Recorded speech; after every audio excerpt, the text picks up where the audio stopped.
की जय, भारत माता की जय।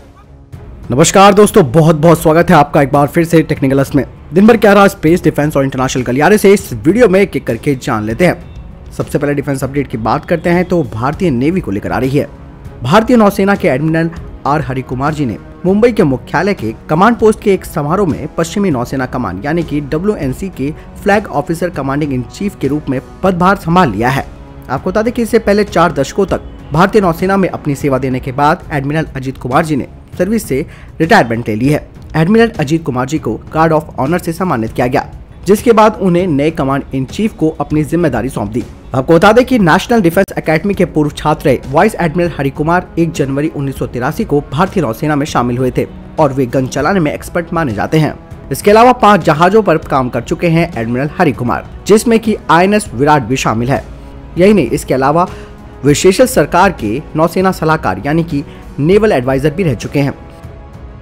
भारतीय वायुसेना के प्रमुख RKS भदौरिया ने ग्वालियर में प्रीमियर एयरबेस में मल्टी रोल लड़ाकू विमान से उड़ान भरी, जो बालाकोट अभियानों की दूसरी वर्षगांठ के अवसर पर चिन्हित किया गया था। एयर चीफ मार्शल ने मिराज 2000 को उड़ाया, जो विमान 26 फरवरी 2019 को पाकिस्तान के बालाकोट में जैश-ए-मोहम्मद के ठिकानों पर बमबारी के लिए इस्तेमाल किया गया था। आपको बता दें कि भारतीय वायुसेना के मिराज 2000 ने बालाकोट में 5 इजरायली मूल के स्पाइस 2000 बमों को, साथ ही भारतीय वायुसेना ने स्पाइस 2000 बम का एक लाइव वीडियो भी बनाया। अगली खबर तेजस को लेकर आ रही है। दोस्तों, जो लोग तेजस की बेइज्जती करते हैं, ये खबर उनके मुंह पर एक जोरदार तमाचा है। दरअसल स्वदेशी तौर पर तैयार किया गया तेजस फाइटर जेट हमेशा से ही आलोचनाओं का शिकार रहा है, खास करके 2001 में अपनी पहली उड़ान के बाद। आलोचना इस बात पर की जाती है कि तेजस का विकास यानी कि जो तेजस का डेवलपमेंट हुआ वो काफी देरी से हुआ, साथ ही इसके जो महत्वपूर्ण कंपोनेंट्स थे उसे विदेशी कंपनियों से आयात किया जा रहा था। लेकिन इस आलोचना के बावजूद भी तेजस को अंतर्राष्ट्रीय स्तर पर एक बड़ी पहचान मिली है। अमेरिका की एक मैगजीन में तेजस के ऊपर एक आर्टिकल लिखा गया है, जिसमें कहा गया है कि तेजस विमान खरीद का सौदा दुनिया के सबसे बड़े सैन्य खरीद बजटों में से एक है और प्रतिभाशाली इंजीनियरों का एक बड़ा पूल भी है। लेकिन भारत में कानून के शासन की एक मजबूत परंपरा भी रही है, जो कि इसकी इंटेलेक्चुअल प्रॉपर्टी की रक्षा करती है और अनुबंधों को लागू करती है, और ये चीन के विपरीत उनके फाइटर जेट से काफी बेहतर है।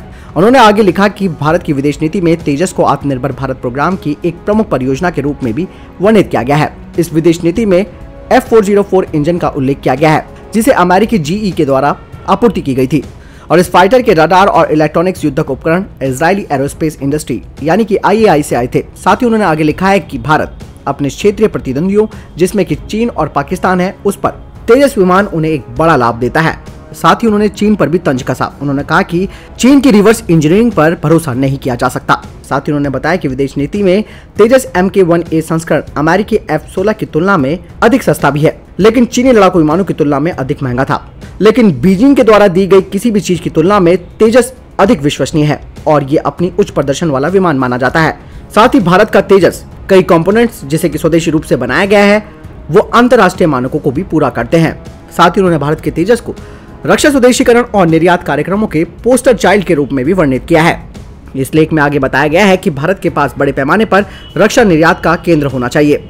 इसका मतलब ये हो सकता है कि विदेशी कंपनियां भारत को असेंबली बेस के रूप में उपयोग करें या भारतीय कंपनियां अपने उत्पादों को निर्यात करें। तो दोस्तों, अमेरिका की तरफ से एक बड़ी खबर आई है, जिसमें उन्होंने तेजस की प्रशंसा की है और तेजस के बारे में उन्होंने साफ तौर पर कह दिया है कि ये चाइना के फाइटर जेट से बेहतरीन है। साथ ही उनकी तुलना में ये अधिक विश्वसनीय भी है, क्योंकि अब भारत भी खुद इसके कई कंपोनेंट्स अपने देश में निर्माण कर रहा है।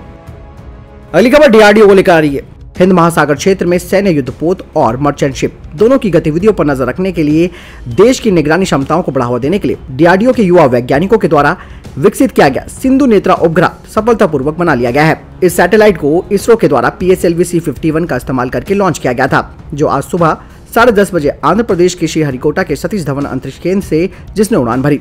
सिंधु नेत्रा DRDO के युवा वैज्ञानिकों के द्वारा विकसित किया गया है और इंडियन ओशियन रीजन में सक्रिय युद्धपोतों और व्यापारिक जहाजों की ऑटोमेशन यानी कि स्वचालित रूप से पहचान करने में सक्षम है। वहीं सूत्रों ने बताया कि इस सैटेलाइट ने जमीनी प्रणालियों के साथ संचार करना भी शुरू कर दिया है। सूत्रों ने कहा कि आवश्यकता पड़ने पर इस सैटेलाइट को दक्षिणी चीनी सागर जैसे विशेष क्षेत्रों और अदन की खाड़ी और अफ्रीकी तट के पास समुद्री डाकुओं के प्रभावित क्षेत्र में निगरानी करने के लिए भी इस्तेमाल किया जा सकता है। साथ ही ये बताया कि सिंधु नेत्रा उपग्रहों की श्रृंखला में पहला है जो चीन के साथ लद्दाख क्षेत्र और पाकिस्तान के साथ सीमावर्ती क्षेत्रों में भूमि पर अपनी निगरानी क्षमता को बढ़ाने में मदद करेगा। दोस्तों अगर आपको यहाँ तक जानकारी पसंद आई हो तो वीडियो को लाइक जरूर कीजिएगा, साथ ही अपना महत्वपूर्ण कमेंट हमें जरूर कीजिएगा। हाल ही में IDX 2021 कंप्लीट हुआ है और इसमें रक्षा क्षेत्र के उपक्रम Garden Reach Shipbuilders and Engineers Limited ने Abu Dhabi Ship Building company, UAE और मिस्र और UAE की 2 स्थानीय कंपनियों के साथ 3 समझौते किए।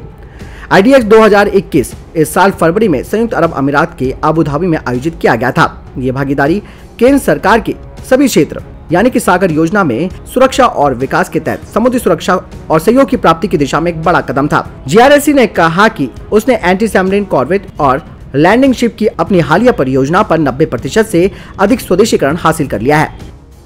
इसरो 2021 में 14 मिशन लॉन्च करेगा, जिसमें अंतरिक्ष एजेंसी का पहला मानव रहित मिशन भी शामिल है।